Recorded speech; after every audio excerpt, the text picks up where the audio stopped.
आप सभी लोगों का स्वागत है फिर से एक बार क्रिक जोन में। आशा करता हूँ सभी लोग सही सलामत होंगे। तो चलिए शुरू करते हैं आज का वीडियो, जहाँ पे दूसरा दिन था पहले टेस्ट मैच का ऑस्ट्रेलिया और वेस्ट इंडीज के बीच। और वही तरफ देखें तो ऑस्ट्रेलिया पहले ही दिन 180 पे ऑल आउट हो चुके थे, जबकि पहले ही दिन 4 विकेट गंवा चुके थे वेस्ट इंडीज़ की टीम। लेकिन वहाँ पे रोस्टन चेज और कहीं ना कहीं ब्रेंडन किंग ने पारी को संभाला था। लेकिन दूसरे दिन के पहले ही सेशन में कुछ ज़्यादा लंबा वक्त तक बल्लेबाजी कर नहीं पाए। वहाँ पे ब्रेंडन किंग को चलता है कि जॉश हेजलवुड और कहीं ना कहीं अंदर आती हुई हल्का सा गेंद, और पता नहीं चला कि वो अंदर आएगा। और वहाँ पे ब्रेंडन किंग ऑफ स्टंप को कहीं ना कहीं वो कवर्स नहीं कर पाया, वहाँ पे छोड़ने को देखा और वही कहीं ना कहीं बोल्ड हो गए। वरना अच्छी खासी लय में दिख रहे थे ब्रेंडन किंग, और कहीं ना कहीं रोस्टन चेज के साथ अच्छी खासी पारी बुना सकते थे। लेकिन वहाँ पे जॉश हेजलवुड ने चलता किया, कमिंस आया, फिर कहीं ना कहीं स्टार्क ने गेंदबाजी की, फिर नथन लयन थे। तो वहाँ पे कोशिश की थी सभी गेंदबाजों ने, वेबस्टर ने भी आखिर में गेंदबाजी की। लेकिन कुल मिलाकर देखें तो वहाँ पे पार्टनरशिप चाहिए था, और शेई होप और कहीं ना कहीं रोस्टन चेज ने वो कारनामा करके दिखाया था। कहीं ना कहीं 67 रन के एक शानदार पार्टनरशिप अच्छी खासी दिख रहे थे, तो दोनों ज़बरदस्त लय प्राप्त कर चुके थे। शेई होप अच्छी खासी क्लासी प्लेयर है, जबकि रोस्टन चेज बतौर कप्तान बेहतर अंदाज में बल्लेबाजी करते हुए नजर आए थे ऑस्ट्रेलिया की ऐसे बॉलिंग अटैक के सामने। लेकिन कहीं ना कहीं जहाँ पे अब बल्लेबाजी की बात करें, रोस्टन चेज बेहतर प्रदर्शन कर रहे थे, बेहतर खेल रहे थे। लेकिन वही दूसरी तरफ से आते हैं वही टी के बाद, और टी के बाद कहीं ना कहीं फिर से वही निराशाजनक एक विकेट जाता है, जहाँ पे रोस्टन चेज का महत्वपूर्ण विकेट कप्तान का जाता है। वरना अच्छा खासा स्थिति में आ चुके थे, वहाँ पे कवर अप कर चुके थे।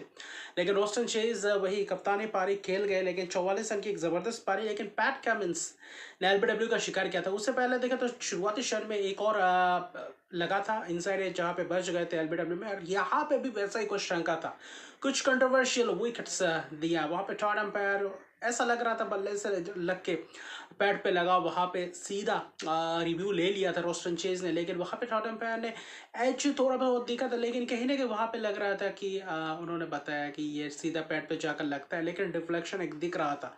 तो वहाँ पे कुछ थर्ड अंपायर से कुछ खास तौर पे देखें तो प्रश्न उठेंगे, क्योंकि कुछ विकेट्स जो दिए हैं, कुछ डिसीजंस जो दिए हैं इस इनिंग्स में, खासतौर पे वेस्ट इंडीज के खिलाफ दिए हैं, तो वहाँ पे कुछ सोच विचार करना पड़ेगा।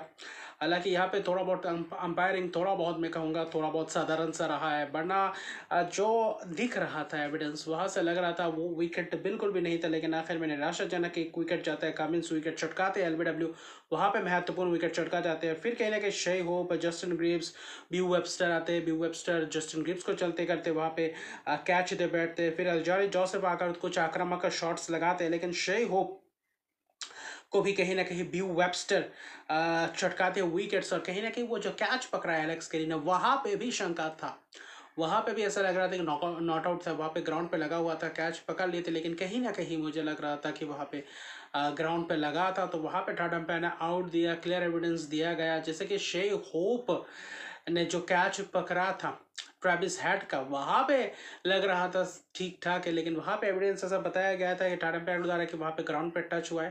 लेकिन यहाँ पे ऐसा बिल्कुल लग रहा था कि ग्राउंड पे टच हुआ है, लेकिन फिर भी दिख रहे तो थर्ड अंपायर बोल रहे कि यहाँ पे टच नहीं हुआ, यहाँ पे सीधा क्लीन कैच बोला गया था।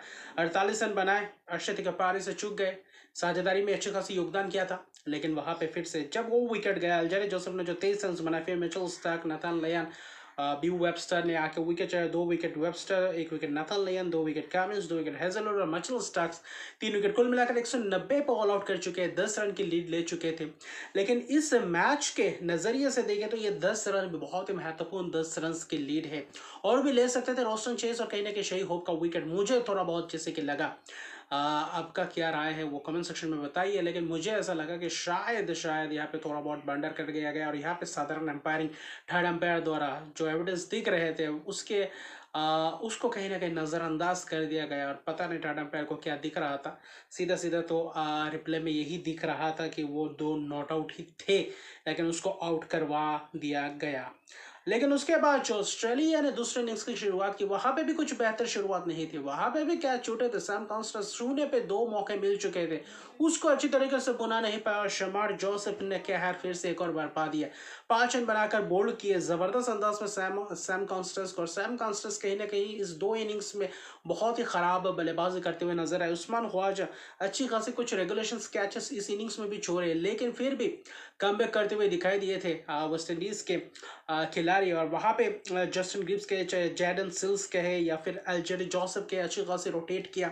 जैडन सिल्स वहाँ पे शमर जोसेफ, फिर कहीं ना कहीं एल्जरी जोसेफ ने गेंदबाजी की, फिर जैडन सिल्स को लाए तो अच्छी खासी रहा। शमर जोसेफ पहला स्पेल में थोड़ा बहुत लंबा स्पेल करते हुए नजर आए और फिर कहीं ना कहीं जस्टिन गिब्स ने भी कहीं ना कहीं अपना योगदान दिया। योगदान में अच्छी खासी बखूबी अंदाज में विकेट चटकाया। और जहाँ पे शमार जोसेफ बहुत ही किफायती स्पेल्स करते हुए नजर आए, तो उतना आसान नहीं है उनके खिलाफ रन बटोरना।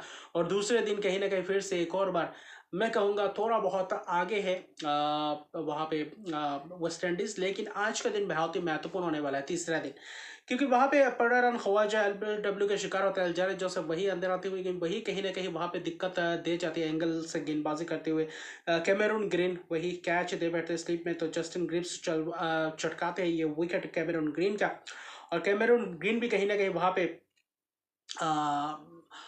वहाँ पे अब बहुत ही खराब प्रदर्शन वर्ल्ड चैंपियनशिप के फाइनल से दिख रहे हैं कि कहीं ना कहीं ये तीसरे नंबर पे उतना खास जज नहीं रहा है उनके हिसाब से। भले ही गेंद खेल गए थे, लेकिन वो उस तरीके से कंफर्टेबल नहीं हो पा रहे थे जैसे कि गेंदबाजी चल रहे थे जैरन शर्मा जोसेफ, अल्जारी जोसेफ द्वारा। और कहीं ना कहीं आखिर में जाते जाते जॉस इंग्लिश का भी वैसा ही कुछ हाल रहा। जॉस इंग्लिश ने भी वैसे ही छोड़ते हुए दिया, वहाँ पे एलबीडब्ल्यू बोल्ड हुआ। जैडन सिल्स अंदर आती हुई गेंद, वैसे ही कुछ अंदाजा दिखा। और जॉश इंग्लिश अच्छी खासी दिख तो रहे थे, लेकिन वही आखिर में ट्रेविस हेड और वेबस्टर अभी भी नाबाद है। 65 पे 4 विकेट होने के बावजूद कहीं ना कहीं वहाँ पे थोड़ा बहुत रिकवरी किया था। 20 25 27 रन का पार्टनरशिप हुआ, नाबाद है। लेकिन कहीं ना कहीं 92 रन पे 4 विकेट गिर जाते हैं और अभी भी आप सिर्फ 82 रन की ही लीड होती है। तो कहीं ना कहीं यहाँ से वेस्ट इंडीज चाहेंगे और 60-70 रन के अंदर अंदर क्या 150 रन के अंदर अंदर क्या पूरे ऑस्ट्रेलिया को निपटा सकते हैं या नहीं, क्योंकि यहाँ पे उतना आसान नहीं है बल्लेबाजी करना। और क्योंकि आपको चौथे इनिंग्स में बल्लेबाजी करना है, वेस्ट इंडीज़ को एक टारगेट को चेस करना है। लेकिन कहीं ना कहीं ये तीसरे दिन शायद मुझे लगता है आज ही के दिन कहीं ना कहीं